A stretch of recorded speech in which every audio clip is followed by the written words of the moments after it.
आज हम बहुत ही संवेदनशील सवालों को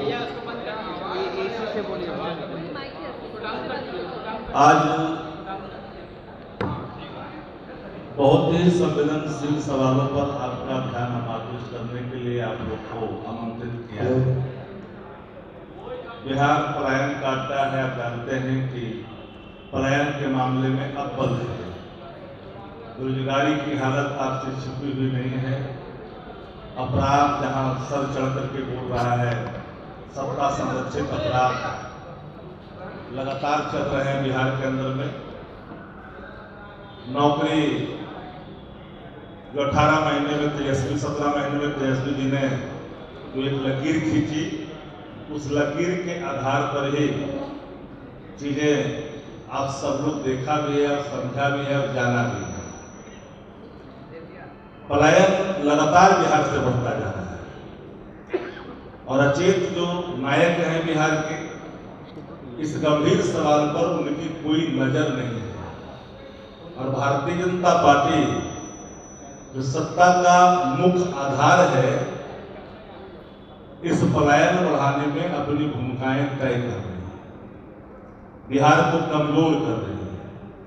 पिछले दिसंबर माह से अभी तक बिहार में 3588 करोड़ रुपया मनरेगा मजदूरों का पैसा बकाया है, जिसका भुगतान नहीं हो पा रहा है। जो मजदूर काम किया, मजदूरी के लिए दर की ठोकरें खा रहा है। हाल ही में भारत सरकार के मंत्री फोटो सेशन में फोटो खिंचवाते हुए ग्रामीण विकास की महत्वपूर्ण योगदान की चर्चा कर रहे थे। शिवराज सिंह चौहान जब बिहार की धरती पर आए तो लगा कि बिहार को कुछ देंगे,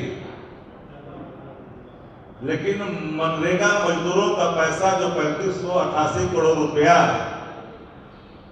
जो अभी तक बकाया है, इस सवाल पर वो चुप्पी साधे रह गए।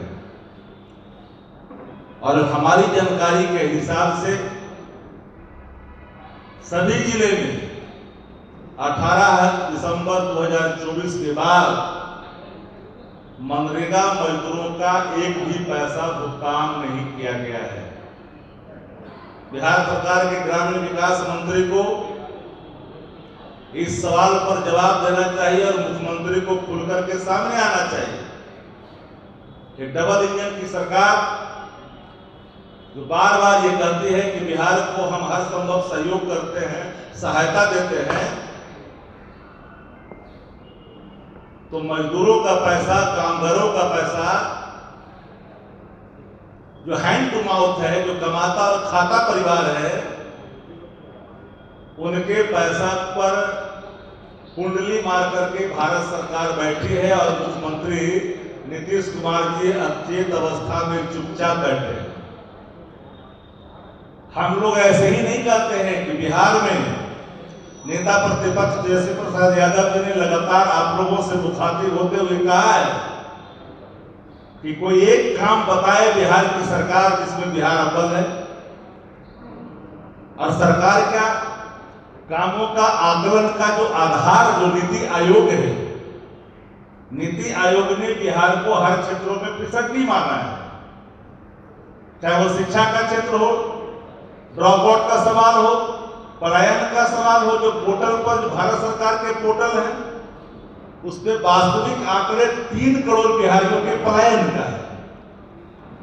14 करोड़ वाला आबादी वाला ये बिहार, जहां पर पलायन 3 करोड़ रिकॉर्ड के अंदर में भारत सरकार के पोर्टलों पर है, जबकि कुछ ऐसे आंकड़े हैं जिसको पोर्टल पर नहीं डाले गए, तो लगभग 4 करोड़ से ऊपर की आबादी बाहर जाकर के काम कर रहा है। फिर भी हमारा बिहार महान। 20 वर्षों से जो सत्ता का रसवादन कर रहे हैं, भ्रष्टाचार फुट करके भरा हुआ है, बिन पैसे के लिए काम नहीं होते, मनरेगा मजदूर का ही पैसा लिया जाता है प्रखंड मुख्यालयों में। एक एक पत्रकार साथी यहाँ है, सबको पता है, इनको भी कहीं काम पड़ता है तो बिल चढ़ावे का इनका भी काम नहीं होता है। प्रखंड मुख्यालय हो, जिला मुख्यालय हो, सचिवालय का मुख्यालय हो, तो गरीबों का आह लेने में भी भारत की जो सरकार है, डबल इंजन वाली सरकार, वो पीछे नहीं रह रही है। डरना चाहिए गरीबों की आह से। इतने अचेत होने के बावजूद भी गरीबों का आह से नहीं डर रही है सरकार। भूल जाती है रहीम की युक्तियों को कि रहमन या गरीब का कभी न निष्फल जाए, मरी खाल की सांस से लौ बसम हो जाए। ये गरीब का पैसा सूद लेता है, कर्ज लेता है, गांव में काम करने वाले लोग मेहनत करता है, जॉब कार्ड है उसका, मजदूरी करता है, एक महीना सैलरी किसी का जब रुक जाता है तो घर का जो किचन का व्यवस्था वो बिगड़ जाता है। अब दिसंबर से लेकर के हम आज अप्रैल के महीने में 3588 करोड़ रुपया अभी तक जो बकाया है उसका कोई पत्राचार का ही पता नहीं है। एक गरीब विरोधी सरकार, मजदूर विरोधी सरकार जो बिहार में सिर्फ धन्ना सेठों के लिए काम कर रही है, सर्टेन अधिकारी जो रिटायर हैं उनके घरों में मनरेगा मजदूर करे जा रहे हैं। अब कल्पना कर सकते हैं कि ऐसा शासन देश के अंदर में कहीं किसी राज्य में आप नहीं देखे होंगे। ठोको शासन बगल वाला राज्य में चल रहा है, आतंक राज चल रहा है। सुप्रीम कोर्ट ने कहा उत्तर प्रदेश के मामले में जंगल राज, भले ही नैरेटिव सेट हो या ना हो, लेकिन सुप्रीम कोर्ट की टिप्पणी है। बिहार के मामले में पटना नगर निगम के खास सेक्टर के बारे में बोला गया था तो बिहार पर लोगों ने ठप्पा लगाया, क्योंकि भाजपा के ही मेयर थे उस समय। कोई सरकार के कार्य प्रणाली पर सवाल नहीं था, लेकिन आज एक गरीब विरोधी और मजदूर विरोधी सरकार और भारत सरकार के मंत्री ये दो को जो डिप्टी सीएम जो पीछे पीछे चलते हैं, एक नंबर का डिप्टी सीएम और 2 नंबर का डिप्टी सीएम, मुंह में दही जमा हुआ है कि 3588 करोड़ रुपया भारत सरकार के पास बचा हुआ तो जाकर करके जाएं और जाकर के प्रस्तुत करें, दिलवाएं गरीबों का पैसा। खाली फोटो सेशन कराएंगे, एक अन्य मार्ग ले जा करके दिलाएंगे, सोशल मीडिया पर लिखेंगे, इसका निदान कैसे होगा? आपका भी परिवार होगा, मेरा भी परिवार होगा, हर परिवार अमीर नहीं है। कई ऐसे परिवार है वो भी मनरेगा मजदूर है, उसके भी जॉब कार्ड है। अब गांव में चले जाइए, त्राहिमाम मचा हुआ है, पंचायतों के मुखिया में त्राहिमाम मचा हुआ है। लोग घर गिरवी रखना शुरू कर दिए, कर्ज लेना, सूद लेना शुरू कर दिया है। ईटा वाला का पैसा, गिट्टी वाला का पैसा, छड़ वाला का पैसा, काम करने वाला का पैसा, सबका पैसा बकाया लेकर करके बेचारा सूद भर रहा है और 3588 करोड़ रुपया पर कुंडली मार के भारत सरकार इस गरीबों का पूरा सूरत बिगाड़ने में लगी हुई है। हम तो आग्रह करेंगे कि खबरों को प्रमुखता से आप लोग जरूर दिखाएं, क्योंकि राज्य के हित का सवाल है, गरीबों का सवाल है। अपराध पर तो सरकार चुप्पी साधे रहती है। ये सरकार अपराधियों का भी जाति ढूंढने लगी है। मुझे हैरानी होती है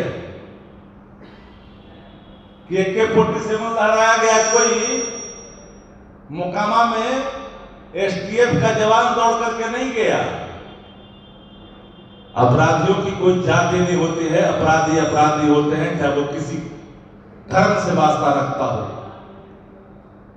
लेकिन जिस सरकार में बैठे लोग अपराधियों की जाति गिनने लगे, वहां कानून का राज समाप्त हो जाता है, वहां सत्ता संरक्षित अपराध सर चढ़ करके खुलता है।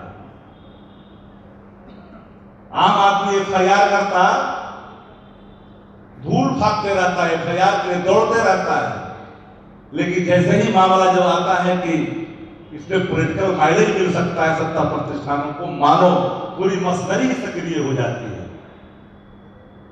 और वास्तविक चीजों से अलग हट करके एक नैरेटिव सेट करने की कोशिश की जाती है। अपराध से कराहता बिहार, भ्रष्टाचार से कराहता बिहार, बेविचार अनाचार से कराहता बिहार, अब गरीबों के निवाले के छिदने में लगी हुई है सरकार। इसलिए हमारा ये सवाल आप सामने देख सकते हैं, ये जो रिपोर्ट है अंकित है 3588 करोड़ रुपया भारत सरकार ने रोक के रखा है गरीबों का। एक सवाल राज्य का है, गांव का है, किसान का है, मजदूर का है। हमने जब इन सवालों को पहले छेड़ा, इस पर गंभीर नहीं हुई सरकार। सत्ता में बैठे लोग जनता दल यू के बड़े बड़े जो चमकाने वाले चेहरे, उनको इस पर जवाब देना चाहिए। नैतिक बल है तो जवाब देनी चाहिए। ये नेग्लिजेंसी किसकी है? अवरोधक शक्तियां कौन है जो इस पैसे को रोक रखा है? बिहार की सरकार या भारत की सरकार? अगर भारत की सरकार अगर रोक रखी है तो बिहार के सरकार में बैठे मंत्री को, जो संबंधित विभाग के मंत्री है, उनको खुल करके सामने वस्तुस्थिति को स्पष्ट करना चाहिए। सिर्फ दबाने में नहीं लगा रहना चाहिए। अभी तो ऐसी हालात है, हम नाम नहीं बोलना चाहते। गांव में भी कहावत है कि लूट सको तो लूट, अंतकाल पछताओगे प्राण जाएगा। इस मोड में सरकार आ गई है, क्योंकि जानी है सरकार को कोई नॉर्म्स नहीं। कहीं गंगा पथ फट रहा है, कहीं पुल टूट रहा है, भ्रष्टाचार का यह आरोप है। इसलिए आप सभी साथियों को हम आज के इस विषय पर आपको बुलाया कि बहुत ही संवेदनशील और गंभीर मुद्दा है। ये गरीबी की बात होनी चाहिए, आम आदमी की बात होनी चाहिए। आम आदमी का सवाल कौन खड़ा करेगा? हिंदू मुसलमान की चर्चा तो रोज करता ही है। तमसोमा ज्योतिर्गमय गुरुकुल शिक्षा मंदिर संस्थान के साथ बनाए अपना भविष्य। रेगुलर और प्रोफेशनल कोर्सेज, सेकेंडरी और senior secondary courses, law, teachers training courses, pharmacy and nursing के साथ पैरामेडिकल में डायरेक्ट एडमिशन पाए। वेबसाइट विजिट करें या दिए गए नंबर पर कॉल करें। हमारा पता है गुरुकुल शिक्षा मंदिर संस्थान, कल्याण चौक, DS कॉलेज रोड, कटिहार। हमारा वीडियो अगर आपको अच्छा लगा हो तो आप हमारे वीडियो को लाइक करें, शेयर करें और हमारे चैनल को सब्सक्राइब जरूर करें।